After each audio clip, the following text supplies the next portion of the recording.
Beda sekali antara membangun dengan kemajuan. Ini adalah sebuah kalimat yang seakan membentak saya. Ini adalah percakapan dalam bahasa Inggris dengan mitra saya, si bule tua melalui Skype sore kemarin. Saya pun ingin memastikan maksudnya apa dari kalimat tersebut. Maksud kamu apa? Bisa dijelaskan? Begini, Indonesia saat ini terlihat banyak membangun infrastruktur. Iya, benar itu membangun. Namun jangan kamu bilang bahwa membangun itu memajukan Indonesia.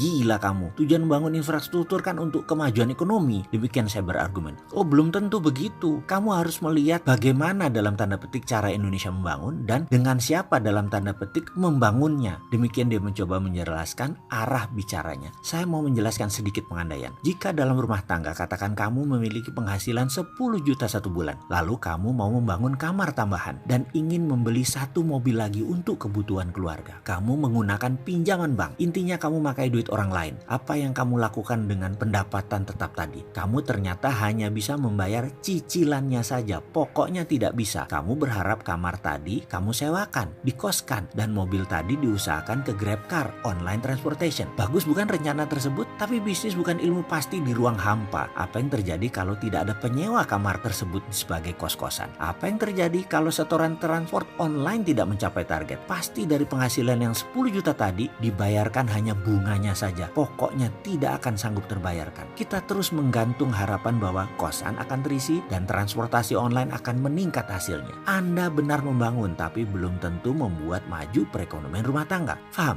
Demikian kalimatnya menekan saya. Mengapa saya merasa tertekan? Karena saya mengharapkan usulan bisnis dan dana budget yang saya ajukan kepadanya diterima olehnya. Dalam kondisi sulit mencari modal di tanah air, maka menggunakan dana pihak luar adalah salah satu solusi yang saya pikirkan. Bayangkan dalam 3 tahun terakhir, angka pertumbuhan kredit turun begitu tajam di Indonesia ini. Membuat sulit bisnis berkembang. Bank biasanya belasan persen per tahun tumbuhnya penyaluran kreditnya. Alias kalau tahun lalu 1 triliun, tahun ini ya 1,15 triliun. Ini pengandaian ya. Namun sejak 2014 tumbuh kredit turun yaitu 11,58%. Lalu di 2015 turun ke 10,44%. Tahun 2016 turun lagi ke 7,87. Dan tahun 2017 turun hanya 4,18%. Di sebuah syarat ekonomi ingin tumbuh di atas 7% per tahun ekonomi nasional, maka kredit dikucurkan harus double, minimum 15%. Ini semua terjadi karena dana bank banyak kepake proyek jangka panjang. Jadi kering dana untuk UKM dan sejenisnya. Jadi sarannya bagaimana untuk kemajuan Indonesia? Saya bertanya lagi kepadanya. Dia jawab, kalau usulan kamu tentang TINA, there is no alternative, tidak dijarankan. Sarankan ekonomi Indonesia untuk memakai tiara, there is a